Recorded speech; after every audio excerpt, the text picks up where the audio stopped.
읽겠습니다. 유다의 왕 요아스의 제37년에 여호아하스의 아들 요아스가 사마리아에서 이스라엘 왕이 되어 16년간 다스리며 여호와께서 보시기에 악을 행하여 이스라엘에게 범죄하게 한 느밧의 아들 여로보암의 모든 죄에서 떠나지 아니하고 그 가운데 행하였더라. 요아스의 남은 사적과 행한 모든 일과 유다 왕 아마샤와 싸운 그의 업적은 이스라엘 왕 역대지략에 기록되지 아니하였느냐? 요아스가 그의 조상들과 함께 잠에 이스라엘 왕들과 함께 사마리아에 장사되고 여로보암이 그 자리에 앉으니라. 엘리사가 죽을 병이 들매 이스라엘 왕 요아스가 그에게로 내려와 자기의 얼굴에 눈물을 흘리며 이르되 내 아버지여 내 아버지여 이스라엘의 병거와 마병이여 하매 엘리사가 그에게 이르되 활과 화살을 가져오소서 하는지라. 활과 화살들을 그에게 가져오매 또 이스라엘 왕에게 이르되 왕의 손으로 활을 잡으소서 하매 그가 손으로 잡으니 엘리사가 자기 손을 왕의 손 위에 얹고 이르되 동쪽 창을 여소서 하여 곧 열매 엘리사가 이르되 쏘소서 하는지라. 곧 쏘매 엘리사가 이르되 이는 여호와를 위한 구원의 화살 곧 아람에 대한 구원의 화살이니 왕이 아람 사람을 멸절하도록 아벡에서 치리이다 하니라. 또 이르되 화살들을 집으소서 곧 집음에 엘리사가 또 이스라엘 왕에게 이르되 땅을 치소서 하는지라. 이에 3번 치고 그친지라. 하나님의 사람이 노하여 이르되 왕이 6번을 칠 것이니이다. 그리하였다면 왕이 아람을 진멸하기까지 쳤으리이다. 그런즉 이제는 왕이 아람을 3번만 치리이다 하니라.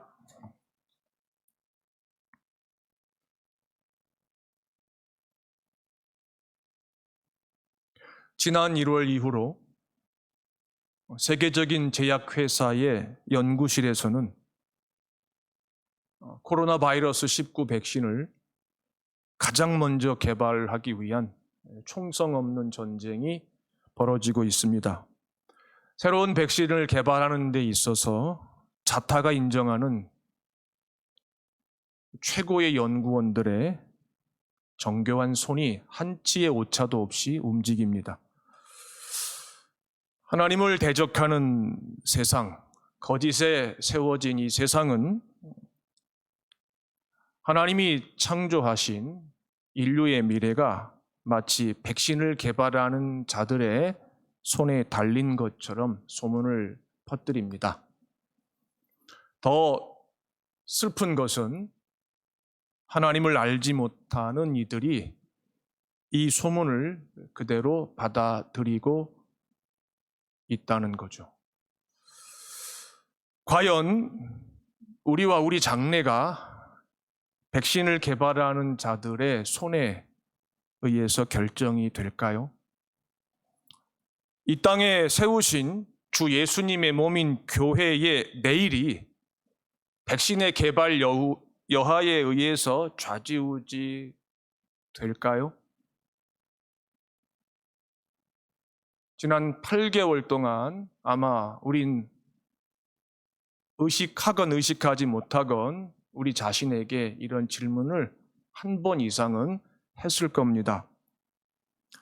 우리와 우리 자녀의 영원한 기업, 참된 믿음이죠. 이 참된 믿음의 유일한 근거, 기록하신 하나님의 말씀인 성경이죠. 이 성경은 이 도발적인 질문, 영적인 질문에 대해서 뭐라고 말씀하십니까? 이 질문에 대한 답을 함께 본문에서 살펴보며 성령 하나님의 세미한 음성을 듣는 것이 9월 둘째 주일 우리와 우리 자녀가 해야 할 하늘 아래 가장 중요하고 급하며 위대하며 복된 일인 줄 믿으시기를 주의 이름으로 축복합니다.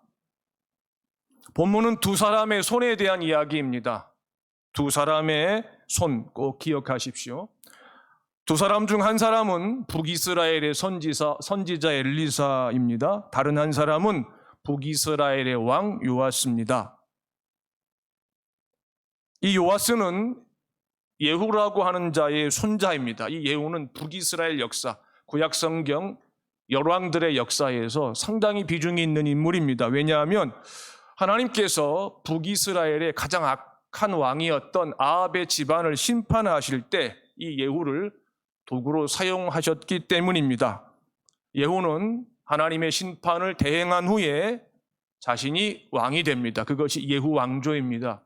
예후 왕조는 예후 자신을 포함해서 자기의 후손 가운데 왕이 된 4명의 왕을 포함해가지고 5명으로 이루어져 있습니다. 예후의 후손 중에 손자가 바로 본문에 등장하는 요아스라고 하는 왕입니다. 다른 번역 성경에서는 여호아스라고도 했습니다.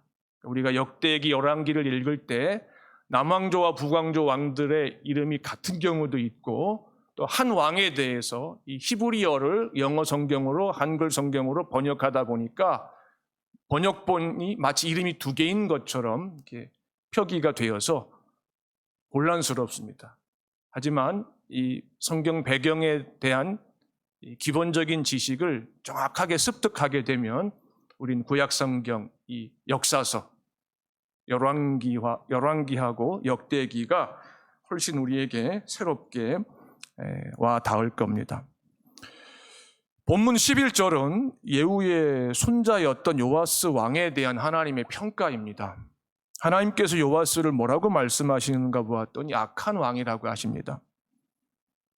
좀 더 구체적으로 첫 번째 왕, 초대 왕이었던 솔로몬을 반역했던 자이죠. 여로보암의 모든 죄에서 떠나지 않고 그대로 따라했다는 겁니다. 하나님께서 이스라엘 왕들이 선한가 악한가를 판단하실 때 적용하시는 기준이 있습니다. 선한 왕을 말씀하실 때는 다윗의 길로 행하였다 이렇게 말씀합니다. 악한 왕에 대하여 말씀하실 때는 여로보암의 길로 행하였다고 말씀합니다. 자, 그러면 하나님께서 왕들의 선악을 결정하시는 그 유일한 기준이 무엇이냐는 거죠. 이스라엘의 하나님에 대한 인격적인 믿음이 있느냐 없느냐 그것이 전부입니다. 그래서 그 믿음이 있으면은 그가 도덕적인 윤리적인 허물이 있을지라도 하나님 그를 선하다고 인정하시죠. 그것이 없으면 그가 사람에게 인정을 받고 그가 통치하는 동안에 그 나라의 힘이 아무리 강하다 할지라도 하나님께서 보실 때 악한 왕입니다. 북이스라엘의 이 요아스에 대한 하나님에 대한 평가는 그는 악하다. 왜? 나에 대한 믿음이 없기 때문이다. 이상. 여기까지입니다. 이 요아스가 북이스라엘을 통치할 동안에 하나님께서는 엘리야의 제자였던 엘리사를 하나님의 종 선지자로 세우시고 그에게 스승의 사명을 계승하게 하시는데요. 이 엘리야의 사명이 무엇이었냐면은 예후가 심판했던 아합 왕조 때 북이스라엘을 지켰던 병거와 마병의 사명이었습니다. 근데 그 사명을 그의 제자인 엘리사가 그대로 승계하게 하십니다. 그래서 이 엘리사가 요아스가 북이스라엘을 통치할 때 북이스라엘의 병거와 마병의 사명을 감당합니다. 이 요아스가 엘리사가 죽을 병이 들었다는 소식을 듣고 문병을 갑니다.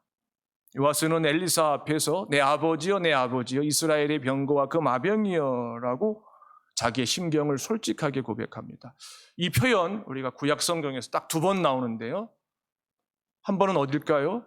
엘리야와 엘리사가 헤어질 때 엘리사가 한 말입니다. 그리고 2번째이자 마지막 엘리사가 요아스와 헤어질 때 요아스가 엘리사에게 한 고백입니다. 이 표현 꼭 기억하시고요. 기도하실 때 여러분의 자녀를 축복하고 싶으시면 이 표현을 얼마든지 인용하십시오.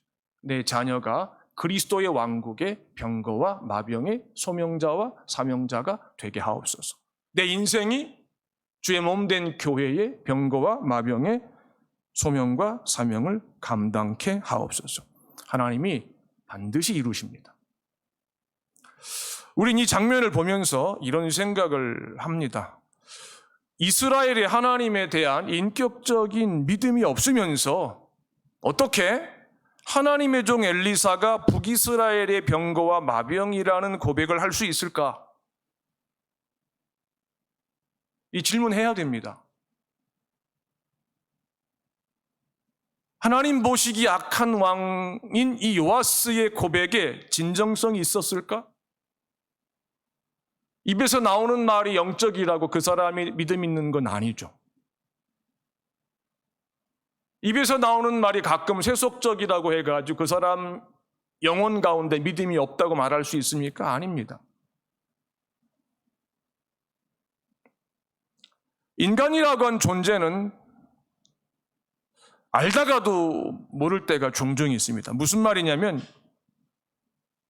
하나님을 반역한 이 인간은 하나님에 대한 신앙 양심과 전혀 상관없이 자기 이웃을 얼마든지 양심적으로, 윤리적으로, 도덕적으로 대할 수 있다는 거죠.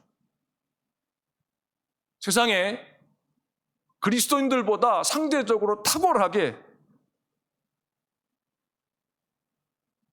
도덕적인 사람들이 얼마나 많은지 모릅니다. 그런데 놀라운 것은 그들은 인간을 도덕과 양심과 윤리적인 존재로 창조하신 삼위 하나님에 대한 인격적인 믿음이 없어요.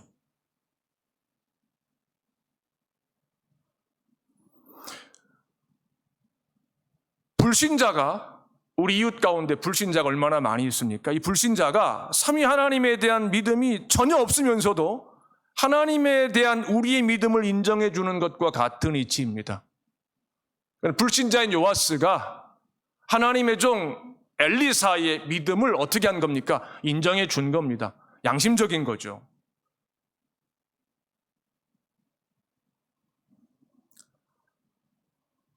이스라엘의 하나님께서 하나님의 종 이스라엘의 병거와 마병인 엘리사를 통해 북이스라엘과 요아스를 아람 왕의 손에서 매번 구해 주셨다는 것을 인정한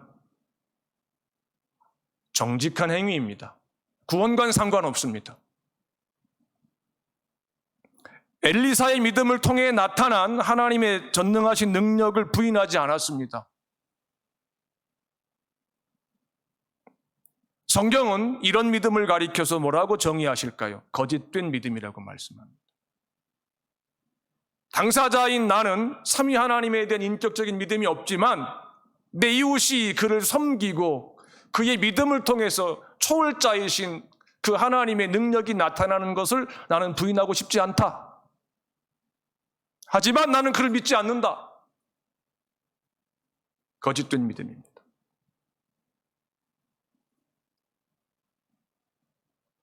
우리는 하나님께서 이런 방식으로 일을 하실 때 우리는 혼란스럽습니다. 그러나 우리는 받아들이는 법도 배워야 되죠. 하나님께서 예후의 손자 이 요아스의 철저한 불신앙에도 불구하고 북이스라엘을 왜 지켜주셨느냐는 거죠. 북이스라엘 가운데 하나님에게만 무릎을 꿇었던 소수의 의인들 때문입니다. 하나님께서 우리 육신의 조국 대한민국을 건국 이래로 지금까지 지켜주신 이유가 뭘까요? 삼천리 방방곡곡에 주의 피로 사신 이름 없는 성도들이 숨어 살고 있기 때문에 그렇습니다. 주의를 지키고 하나님을 두려워하고 하나님을 사랑하고 가난한 이웃을 외면하지 않고 위정자들과 조국의 장래를 위해서 예배당에 모여서 기도하고 기도원에 가서 기도하고 특별한 사명자는 금식하며 기도하는 것, 하나님이 그것을 들으시기 때문입니다. 여러분과 조국교회 성도들은 세상의 손가락질과 조롱 앞에 기 죽지 마십시오.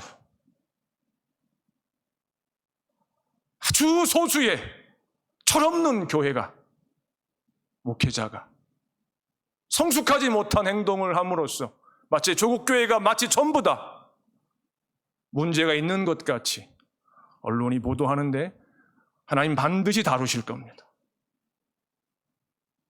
199명의 중생한 그리스도인들은 이 현실을 그 누구보다도 아파하면서 하나님 앞에 기도합니다. 주여 속히 지나가게 하옵소서. 저는 단언합니다. 주님께서 보실 때 조국 교회 때문에, 해외 이민 교회 때문에 주님께서 주님을 알지 못하는 자들이 나라를 다스림에도 불구하고 우리 조국을 지켜주시는 겁니다. 요아스가 철저하게 악한 자임에도 불구하고 엘리사의 믿음을 보시고 하나님을 경외하는 이름 없는 성도들의 그 하나님에 대한 두려움과 사랑을 받으시고 하나님이 끝까지 신실하신 겁니다. 그 하나님의 신실하심과 전능하심이 죽을 병이 든 엘리사의 손을 통해서 나타나고 있습니다. 엘리사는 오래전 자기 스승이었던 엘리야가 이제 사역을 마치고 회오리 바람을 타고 승천하는 영광스러운 광경을 목격한 적이 있습니다. 그때 엘리야를 가리켜서 내 아버지여 내 아버지여 이스라엘의 병거와 마병이여 하고 고백을 했습니다. 그리고 그 후로 오랜 세월이 지난 후에 자신이 임종을 앞둔 상태에서 자기가 엘리야에게 했던 그 위대한 신앙 고백을 하나님에 대한 믿음이 먼지만큼도 없는 요아스라고 하는 자로부터 듣게 됩니다. 아이러니입니다. 내가 했던 말을 똑같이 듣게 하시는데 내게 그 고백을 하는 자에게는 내가 평생 지켰던 믿음이 없었다.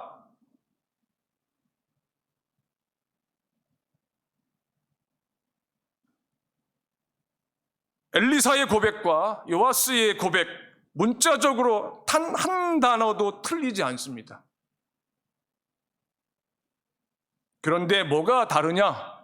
고백한 당사자의 영혼의 상태, 그 중심의 상태, 근본적으로 다른데 하늘과 땅의 차이였습니다. 엘리사의 고백은 삼위 하나님, 이스라엘의 하나님에 대한 두려움과 사랑에 근거한 인격적인 믿음 그 자체였습니다. 이 고백이.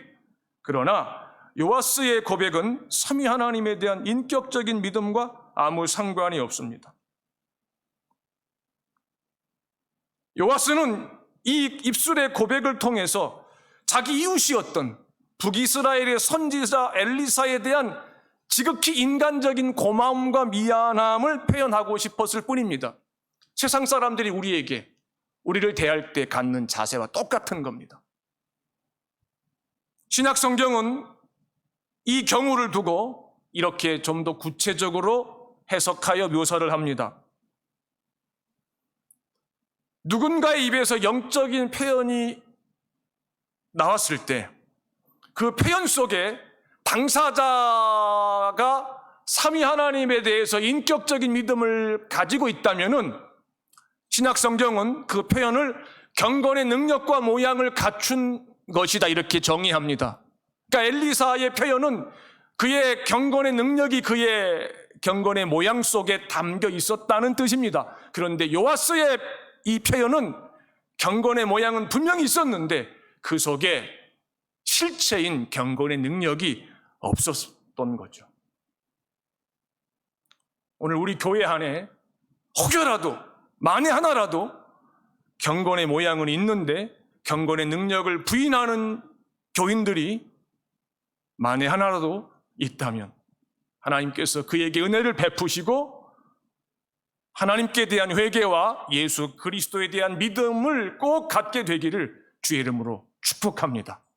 그거 없으면 평생 주의를 지키고 헌금을 하고 열심으로 종교적인 행위를 하여도 구원과 아무 상관없습니다. 천국을 상속받지 못합니다. 천국을 상속받지 못한 죄인이 상속받게 될 것은 무엇입니까? 영원한 불못 지옥불입니다. 바깥 어두운 데 쫓겨나서 슬피 울며 이를 가는 것밖에 없습니다.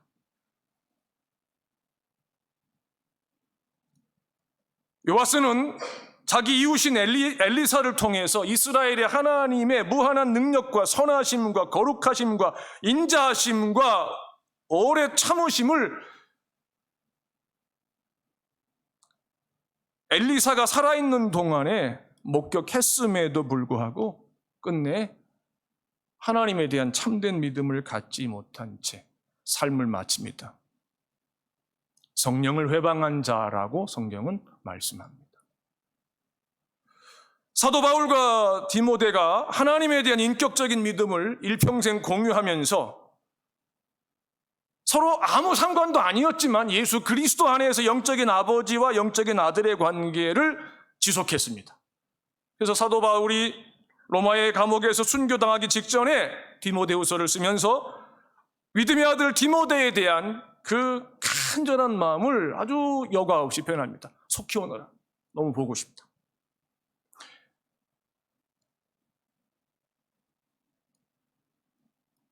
엘리야와 엘리사도 이 땅에 사는 동안에 하나님에 대한 인격적인 믿음을 공유함으로써 영적인 아버지와 아들의 관계를 유지했습니다.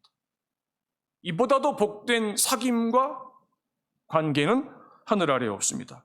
그런데 이 엘리사와 요아스의 경우에는 하나님에 대한 인격적인 믿음을 전혀 공유하지 못한 채 철저하게 인간적, 육신적인 차원에서 아버지와 아들, 이웃의 관계를 지속했을 뿐입니다. 만약에 교회 안에서 이런 관계를 반복한다면 속히 그 관계에 대해서 하나님 앞에 회개해야 합니다.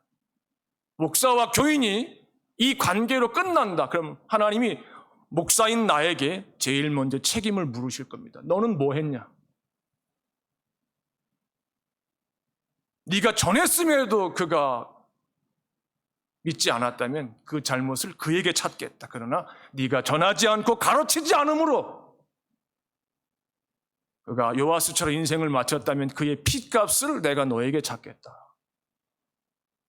주일학교 교사도 마찬가지고 각 부서 교육자도 마찬가지고 순장들도 마찬가지. 우리와 우리 자녀는 어떤 관계를 유지해야 합니까? 우리가 이 세상을 언젠가 떠나게 됩니다. 그날 우리 자녀가 우리를 향해서 내 아버지요, 내 아버지요, 우리 집, 우리 장막의 병거와 그 마병이요, 이런 고백을 할 수 있어야만 합니다. 그런데 만약에 요아스처럼 고백을 한다. 내 자식이. 이건 부모와 자식으로 만나지 말았어야 될 관계입니다. 내 태를 통해서, 내 슬하에서 나고 자란 것이 그 아이에게 무한한 저주와 불행이기 때문에 그렇습니다. 여러분의 자녀의 이 땅에서의 삶과 죽음 이후의 내 생이 어떻게 하나님 앞에서 기억되기를 원하십니까?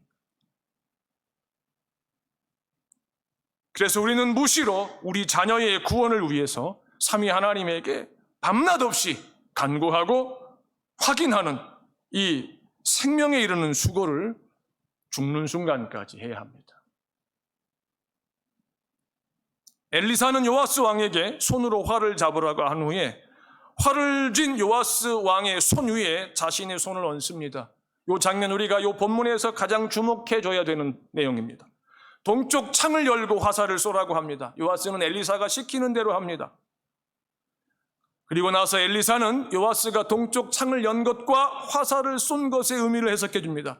요아스 왕이 쏜 화살은 그냥 화살이 아니고 이스라엘의 하나님 여호와께서 요아스 왕과 북이스라엘을 아람의 손에서, 아람 왕의 손에서 구원하는 화살이라고 설명합니다.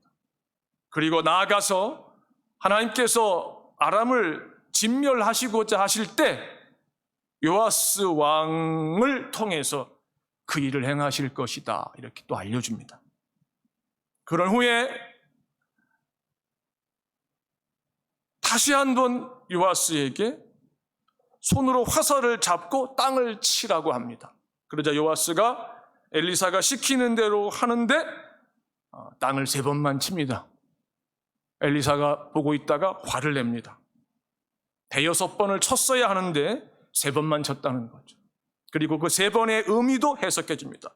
아람과의 전쟁에서 앞으로 딱 3번 이길 것이다. 그것이 끝이다.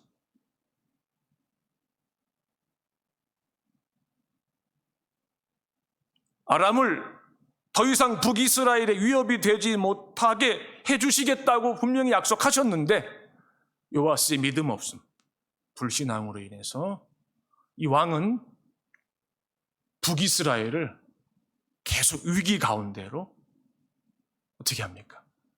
몰아넣고 있습니다. 하나님 알지 못하는 자들이 통치자가 되고 위정자가 되면은 나라의 운명과 장래가 얼마든지 이룰 수 있습니다. 그래서 교회가 기도해야 될 거룩한 책임이 있는 겁니다.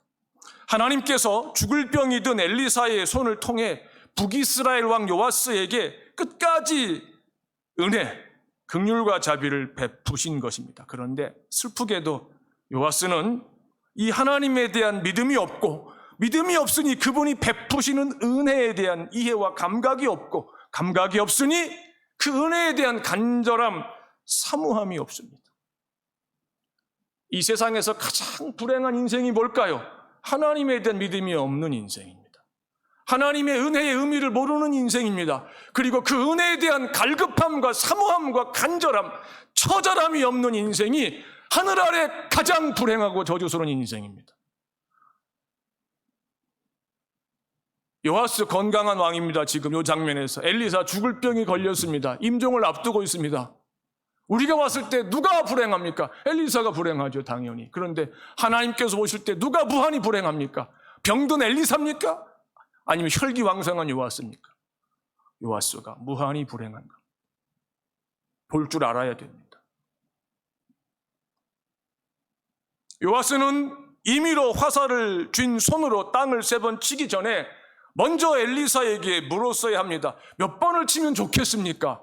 아니, 땅을 치라고 했는데 몇 번을 쳐야 될지 그것도 가르쳐 주셔야 되지 않겠습니까? 이렇게 물어야 했겠죠. 엘리야와 엘리사가 하나님의 종으로 사는 동안에 이 특별한 의미를 갖는 영적인 행위의 횟수에 대한 이야기가 나옵니다. 3년 반 가뭄을 끝낼 때 엘리야가 갈멜산 꼭대기에서 얼굴을 무릎 사이에 넣었다 뺐다를 몇 번 합니까? 7번 합니다. 7번째 손바닥만한 구름이 바다 위에 떠오르는 것을 봅니다. 엘리사 때에 아람의 군대 장관 나아만이 문둥병을 고침받기 위해서 엘리사를 찾아왔습니다. 그때 엘리사가 뭐라고 말합니까? 쳐다도 보지 않고 요단강에 가서 몸을 7번 담그라고 합니다.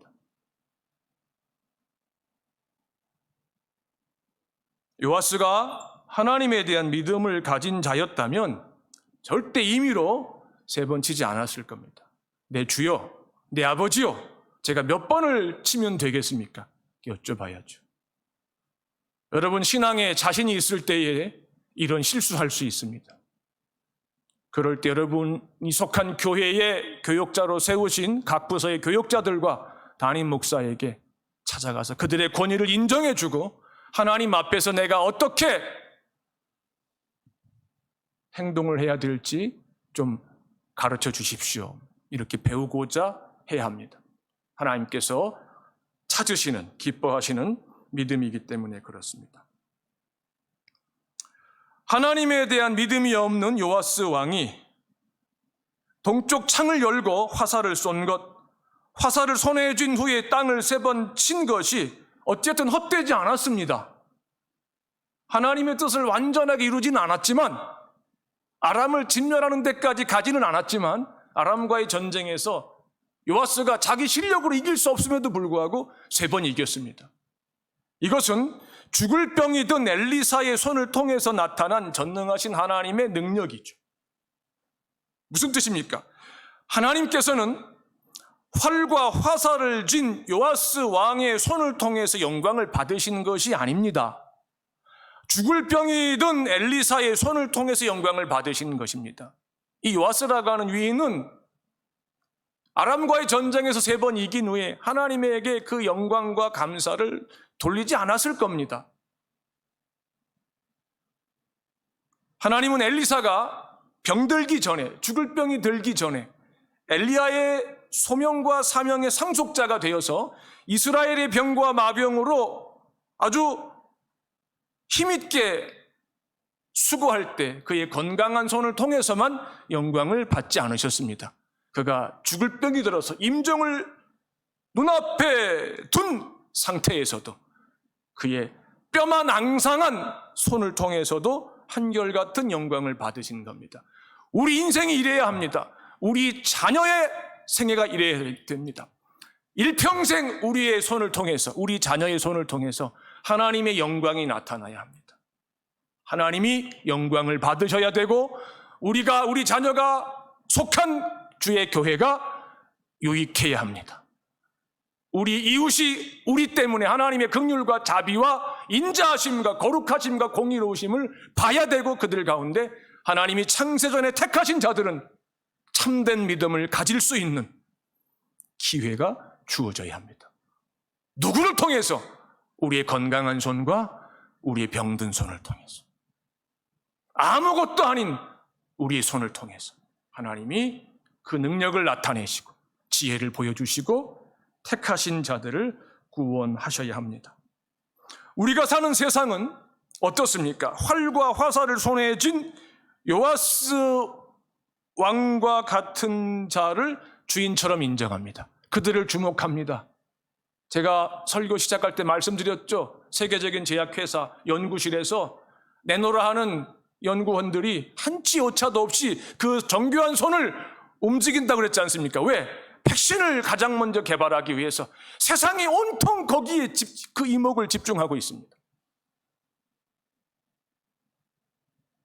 하나님 백성조차 활과 화살을 진 요아스 왕을 부러워합니다. 그리고 할 수만 있으면 하나님께서 복을 주신다면 나도, 내가 안 된다면 내 자식이라도 요아스 왕처럼 되기를 원합니다. 이것이 하나님 떠난 인간의 타락한 본성입니다. 그런데 열왕기 기자는 이 이야기를 기록하면서 세상을 다스리는 이는 죽을 병이 든 엘리사의 연약하기 그지없는 그 손을 통해서 역사하시는 전능하신 하나님이시다, 이스라엘의 하나님이시다라고 아주 단호하게 선포합니다. 여지를 주지 않습니다. 화살과 활을 쥔 요아스 왕의 손 위에 죽을 병이 든 엘리사가 자기 손을 얹지 않았다면 요아스 왕의 손에 쥔 활과 화살은 아무 의미가 없어요. 놋 활을 손에 쥐었다 할지라도, 놋 화살을 손에 쥐었다 할지라도 그것을 엄청난 완력으로 시위를 당겨서 쏘았다 할지라도 허사가 되고 맙니다. 이것이 성령께서 우리에게 들려주시는 하나님의 음성입니다. 열왕기 기자는 계속해서 우리와 우리 자녀에게 활과 화살을 쥔 요아스 왕의 손을 부러워하지도 말고 그 손을 갖게 해달라고 구하지도 말라고 경고합니다. 우리는 살면서 그 손을 가진 자들을 지혜롭게 이용하면 돼요. 그들이 그 손과 손에 쥔 활과 화살을 하나님의 뜻을 이루는 데 사용할 수 있도록 우리의 손을 그 손 위에 얹는 믿음을 갖고 있으면 돼요.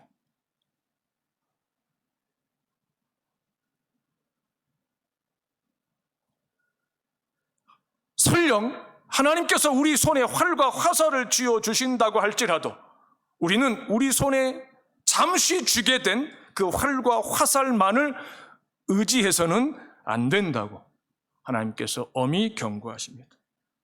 왜? 활과 화살을 의지하고자 하는 자는 전능하신 하나님의 손이 함께 하시는 것을 더 이상 볼 수가 없기 때문에 그래요. 눈에는 뭐밖에 안 보입니까? 활과 화살밖에 안 보입니다.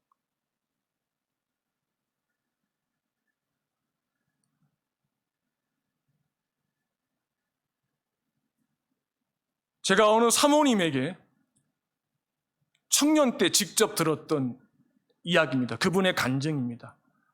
남편 목사님이 평생 목회하시느라고 자녀를 제대로 키우질 못했대요. 겨우 고등학교 마치고 어떤 아들은 겨우 전문대학을 마쳤대요. 근데 교사 자격증을 소지하게 되어서 이제 교사 임용고사를 이제 보게 되었답니다. 근데 이 사모님이 아들이 그 임용고사를 보는 당일 아침 기도를 하시는데 얼마나 그 기도가 간절했겠어요. 애절했겠어요. 근데 이분이 기도 가운데 아들이 고사장에서 답안을 작성하는 이 환상을 보신 거예요. 그런데 놀랍게도 연필을 쥔 아들의 오른손 위에 손 하나가 더 있더래요. 그 이야기를 그 사모님이 저에게 직접 해 주셨습니다. 하나님의 자녀는 인생을 그렇게 사는 겁니다.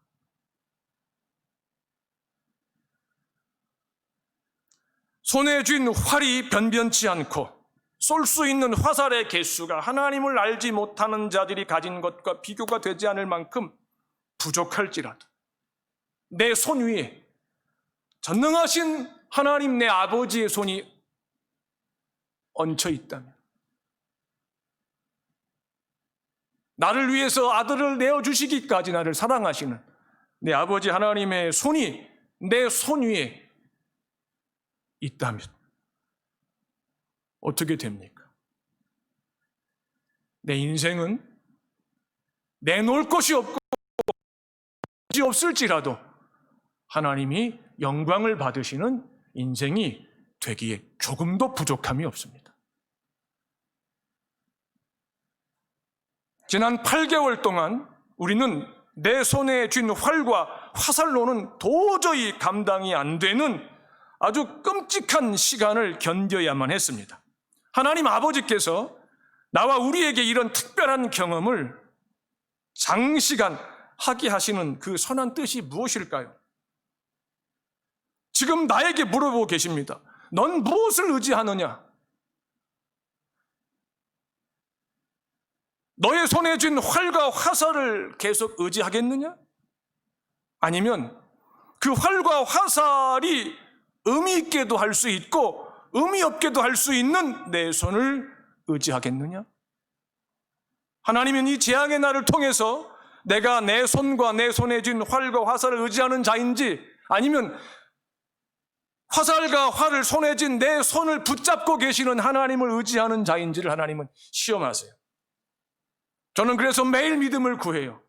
하나님 아버지, 제 믿음은 제가 보았더니 겨자씨보다 작습니다. 제가 이 믿음 가지고는 하루를 감당할 수가 없습니다. 하나님, 오늘 저에게 믿음을 더해 주셔야겠습니다. 이번 한 주를 살아낼 수 있는 믿음을 주셔야 되겠습니다. 이번 한 달을 살 수 있는 믿음을 주셔야 되겠습니다. 저뿐 아니라 내가 섬기는 우리 홍콩원사랑교회 성도들에게도 이 믿음을 주셔야겠습니다. 우리 자신에게 다시 한번 물어봅시다. 나를 대신해서 코로나 바이러스 19라고 하는 백신을 개발하겠다고 하는 자들의 손을 의지하는가? 아니면 그들의 수고의 결과를, 열매를 결정하시는 분을 의지하는가? 시편 기자가 뭐라 고백합니까? 내 손의 수고가 헛되지 않게 하시는 하나님에게 구하겠다고 간구합니다.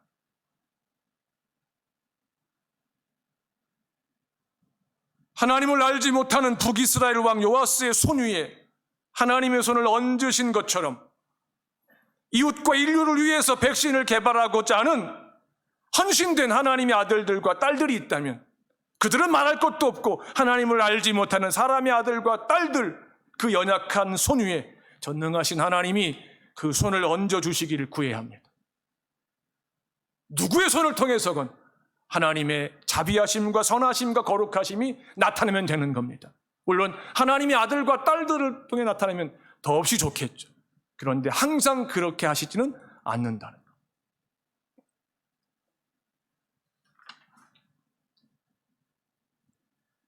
정리합니다. 믿음 없는 요아스처럼 화살을 3번 땅에 두드리고 마는, 임의로 그 횟수를 결정하는 그런 자가 되어서는 안 됩니다. 몇 번을 두드려야 되겠습니까? 라고 하나님께 여쭌 다음에 성령께서 감동을 주시는 것만큼 두드려야 됩니다. 그냥 이러면 됩니다. 계속 두드리는 겁니다. 하나님께서 이제 그만됐다 할 때까지 그냥 두드리면 되는 겁니다. 하나님은 한 10번을 두드리기를 원하시는데 한 5번 두드리고 멈춰버리게 되면 어떻게 됩니까? 하나님에 대한 불신앙입니다. 무슨 뜻입니까? 일단 기도는 그 기도가 미숙한 기도이건 성숙한 기도이건 신령한 기도이건 때론 세속적인 기도이건 일단 그 기도는 하고 보는 겁니다. 하되 많이 하는 겁니다. 많이 하되 끈질기게 하는 겁니다. 하나님이 응답하실 때까지 하는 겁니다. 하나님께서 아니다라고 말씀하실 때까지 하고 하나님께서 맞다라고 말씀하실 때까지 하는 겁니다. 그것이 기도입니다. 그럴 때 내 손을 통해서 하나님의 능력이 나타나는 것을 보게 하십니다. 우리 하나님이 정하신 때가 되면 코로나 바이러스 19는 우리와 우리 자녀에게 더 이상 위협적인 전염병이 되지 않을 것입니다. 우리는 이 특별한 시간 동안 우리 손을 붙잡고 계시는 하나님의 손을 볼 줄 아는 믿음을 가져야 되고 그 믿음의 진도를 반드시 이루어야만 합니다. 더 이상 남보다 강한 활과 화살을 갖고 싶습니다라고 하는 기도 제목이 우리의 기도 제목이 되어서는 안 될 것입니다.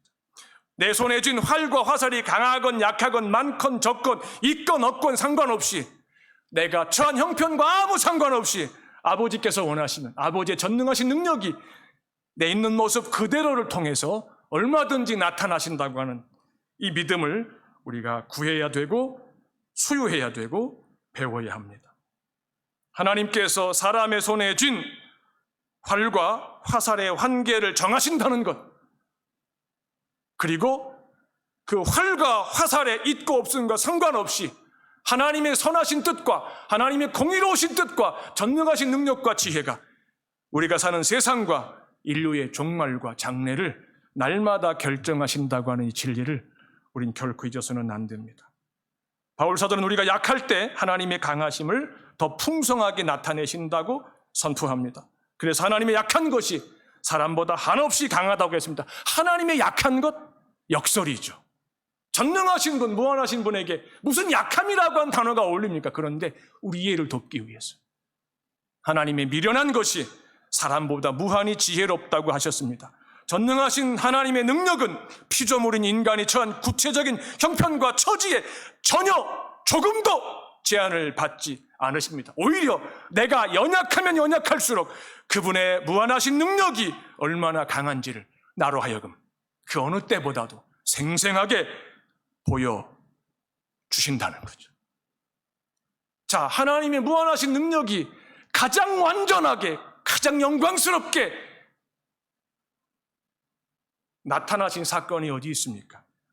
십자가에 못 박히신 하나님의 독생자이신 예수 그리스도의 손을 통해서 아담의 범죄함으로 세상에 들어온 그 죄와 죄의 권세인 죽음을 하나님 아버지께서 영원히 정복해버리시고 주의 자녀에게는 죄 사함의 복과 천국과 하나님과 화해하는 복과 천국의 상속자가 되는 복과 천국을 침노하는 자가 되는 복을 주셨다는 거죠.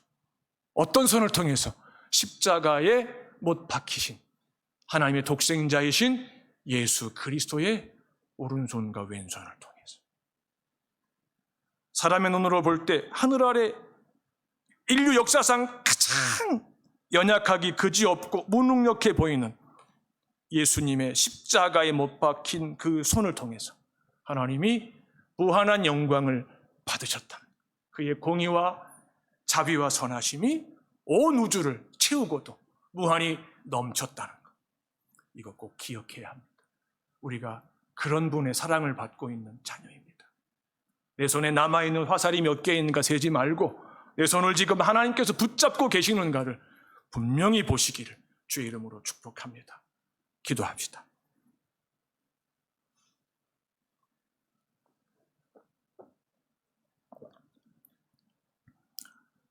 하나님 우리 아버지, 우리와 우리 자녀에게 믿음을 주시고 믿음을 더하셔서 무한히 연약한 우리와 우리 자녀의 손 위에 무한히 전능하신 하나님의 오른손이 함께 하실 때 하나님 우리와 우리 자녀를 통해서 영광을 받으신다는 이 약속을, 이 말씀을 죽을 때까지 그리고 영원히 믿게 하여 주시옵소서. 손에 쥔 활과 화살을 의지하는 자가 되지 않게 해주시고 그 손을 붙잡고 계시는 우리 아버지 하나님의 손을 의지하는 자가 되게 하옵소서. 주 예수님의 이름으로 복을 빌고 기도하옵나이다. 아멘. 삼위 하나님을 찬송합니다. 찬송가 405장 주의 친절한 팔의 안기세.